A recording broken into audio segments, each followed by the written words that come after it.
কোনো খামতি রাখেন না।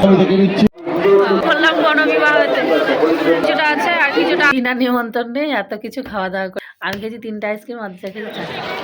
দেখো এখানে গণবিবাহ হচ্ছে, 12 জন পাত্র পাত্রী এখানে বসে।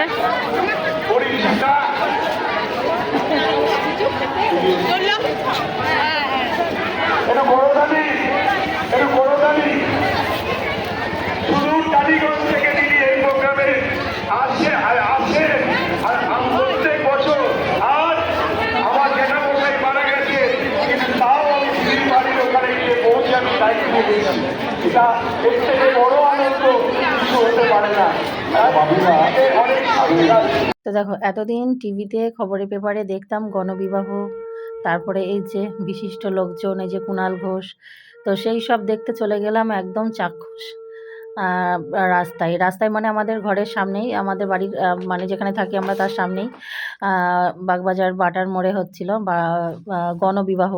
এখানকার কাউন্সিলর বাপি ঘোষ ওটা দিয়ে থাকে, আজ 18 বছর ধরে হচ্ছে। তো একদম সুযোগ হাতছাড়া করলাম না, এত সুন্দরভাবে আপনারা এই বিয়ের অনুষ্ঠান আয়োজন করেন। বাপিদা অভিভাবকের মতো কোনো খামতি রাখেন না, কোনো জায়গায় কোনো খামতি রাখেন না। সব পরিবারের সমান আর্থিক সামর্থ্য হয় না। এবার মাননীয় মুখ্যমন্ত্রী রূপশ্রী স্কিম করে দিয়েছেন, তারপরেও তো দেখো কোনো রাজনীতির রং বুঝি না, আমি এসেছি একদম গ্রাম থেকে। তো ছোটোবেলা থেকে যাদেরকে টিভিতে দেখি তাদেরকে এত সামনে থেকে দেখব, এটা আমার কাছে অনেক ব্যাপার। সামনে থেকে দেখতে পাচ্ছি, ওই জন্যই একটু ফটো করলাম, ভিডিও করলাম। রাজনৈতিক রংটা হচ্ছে পরে, সেটা যে যার ব্যক্তিগত ব্যাপার। তো কুণাল ঘোষকে এত সামনে থেকেই দেখলাম, তো সেই জন্য একটু ভিডিও ফটো সবই করলাম। এতটাই সামনে ছিলাম আর কাছে ছিলাম যে উনি ভাবছেন হয়তো এখানকারই কোনো কর্মী, তো উনিও আবার একটু চোখ মুখ নাড়লেন আর কি। তো যাই হোক বেশ ভালো লাগলো, কারণ এত বড় একটা অনুষ্ঠান কিভাবে যে অর্গানাইজ হয়েছে এটা দেখেই আমি মানে কি বলবো, হতবাক আর কি। কারণ এই যে বাপি ঘোষ মহাশয়, ইনি হচ্ছেন এখানকার কাউন্সিলর, আর এটা উনি নিজস্ব দায়িত্ব নিয়ে করে, এটা কোনো রাজনৈতিক মঞ্চ নয়। উনি এটা ব্যক্তিগত করে, তবে ব্যক্তিগত করলেও যারা যে ক্ষমতায় থাকে সেই রং লাগবেই, এটাই হলো মোদ্দা কথা। তো বাপি ঘোষ হচ্ছে তৃণমূলের কাউন্সিলর, তো উনি খুব ভালো একটি মনের মানুষ, যতদিন আমরা এখানে এসেছি যতটা দেখেছি বুঝেছি আর কি। আর এই হলো বিয়ের দান সামগ্রী, উনি কিন্তু এটা নাকি ব্যক্তিগতভাবেই করে, এবার ব্যক্তিগতভাবে করলেই তো হয় না, এগুলো এনজিও থেকে প্রচুর এনজিওর মাধ্যমে হয় আর কি। তো যাই হোক মানে প্রচুর দান সামগ্রী যা যা লাগে আর কি।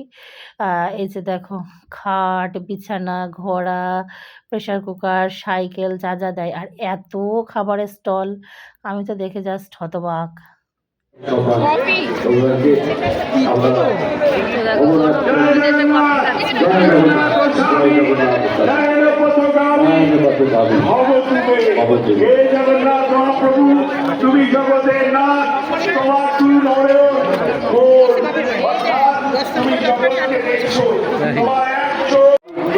প্রচুর খাওয়া দাওয়া করলাম গণবিবাহতে,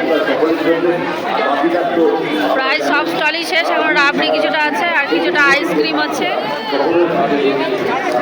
অদ্রিজার লাইন কোথায়, এত দূর আসলি? এখন আইসক্রিম লাস্ট, ফুচকা প্রায় শেষ, সব কিছুই শেষের দিকে একদম।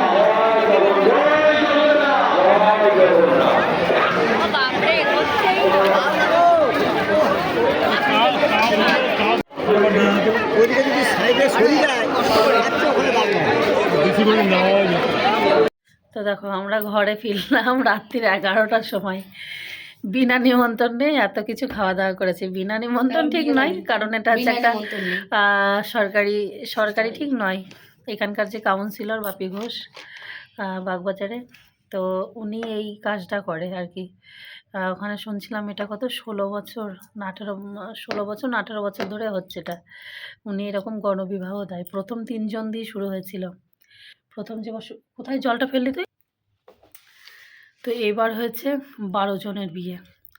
আর শুধু বিয়ে মানে কি যে এমনি সরকারি ভাবে কি কোনো এনজিওর মাধ্যমে বিয়ে হচ্ছে বলে সেটা নয়, বিয়ে মানে সমস্তটা নিয়মকানুন মেনে, মানে কি বলে দান সামগ্রী থেকে শুরু করে খাট, আলমারি, বিছানা, সাইকেল দিয়েছে, ঘড়ি, প্রেসার কুকার, ঘড়া, মানে যা যা দেয় আর কি সমস্ত কিছু দান সামগ্রী দিয়ে সুন্দর করে বউ বর সাজিয়ে একটা পুরো স্টেজ করেছে, সেখানে বউ বর সাজানো, আর একটা স্টেজে বিয়ে হচ্ছে। আর বিশিষ্ট গুণীজন মানুষরা সব, একটা যে কোনো অনুষ্ঠান হলেই তো জানো, কুণাল ঘোষ তৃণমূলের রাজ্যসভার সভাপতি মনে হয় রাজ্য, তো কুণাল ঘোষ এসেছিল, সাধন পান্ডে, স্বর্গীয় সাধন পান্ডের বউ, কী পান্ডে ওনার নাম ভুলে গেলাম, অনেক অনেক বিশিষ্ট লোকজন এসছে। তো একটু ফটো ছবি করে নিলাম। যাই হোক, এখানে কোনো রাজনৈতিক রং তো নয়। গ্রামে থাকলে টিভিতে দেখি এই কুণাল ঘোষ এত সামনে থেকে একটু ভিডিও ছবি করলাম, বেশ ভালো লাগলো। আর প্রচুর খাবার দাবারের স্টল, মানে কত রকম। প্রথমে কফি, আইসক্রিম, ফুচকা, রাবড়ি, মোমো, কচুরি, একটা পাপড়ি চাট, একটা কম্বো ছিল, পনির টিক্কা আর কি ছিল, পনির টিক্কা হচ্ছে বেবিকর্ন আর হচ্ছে ফিশ বল। তারপরে ছিল আরও রসগোল্লা বলেছি, হ্যাঁ জিলেপি, মানে কত রকমের স্টল। এবার আমি তো এগুলো কিছুই জানতাম না। এবার ওইখানে সব ওই টিকিট, প্রত্যেকটা খাবারের নাম দেওয়া আছে, যে কফি, আইসক্রিম, রসগোল্লা, রাবড়ি, পাপড়ি চাট, এরকম টিকিট। তা আমি তো কোনো টিকিট তো পাইনি, প্রথমে তো জানিই না। তারপরে অদ্রিজা, আমার যে ননদের ছেলে বউ আছে, ওদের সঙ্গে গিয়েছিলো, ওরা কয়েকটা টিকিট পেয়েছিল। তারপর ওখানে গিয়ে পাশের বাড়ি একজন পরিচিত লোক ছিল, তো ওনাকে বললাম, উনি দেখলাম টিকিট দিচ্ছে, তো উনি আমাকে অনেকগুলো কফি, আইসক্রিম আর ফুচকা, যেগুলো প্রচুর লাইন দেখলাম। তো প্রথমে কফি খেলাম, কফিতে লাইন ছিল না, আর আইসক্রিম খেলাম, তারপরে অনেকগুলো দিল আমাকে, আইসক্রিম আর ফুচকা। তারপরে আবার একটা ভদ্রলোক জিলিপি খাইয়ে দিল, জিলিপি, রসগোল্লা, মানে এই সমস্ত খাবারগুলো আমি খেয়েছি, জিলিপি খেয়েছি, রসগোল্লা খেয়েছি, তারপরে কী খেয়েছি, আইসক্রিম। আমি খেয়েছি 3টে আইসক্রিম, অর্ধেক খেয়েছি 4টে আইসক্রিম, অনেকগুলো। তো শেষমেশ ওই সব খাওয়া দাওয়া করেই পেট একদম ভর্তি। এখন অনেকটা রাত হয়ে গেছে, এখন বড্ড ক্লান্ত, এখন ঘুমাবো। তাহলে 12টার মধ্যে বিয়ে হতে তো অনেক টাইম লাগবে, সকাল বিয়ে হয়ে গেছিলো। তো চলো, ভিডিওটা এখানেই শেষ করলাম। সকলে ভালো থেকো, সুস্থ থেকো, আবারও দেখাবে নতুন ভিডিওর সাথে। ততক্ষণের জন্য টাটা, টাটা। শুভরাত্রি।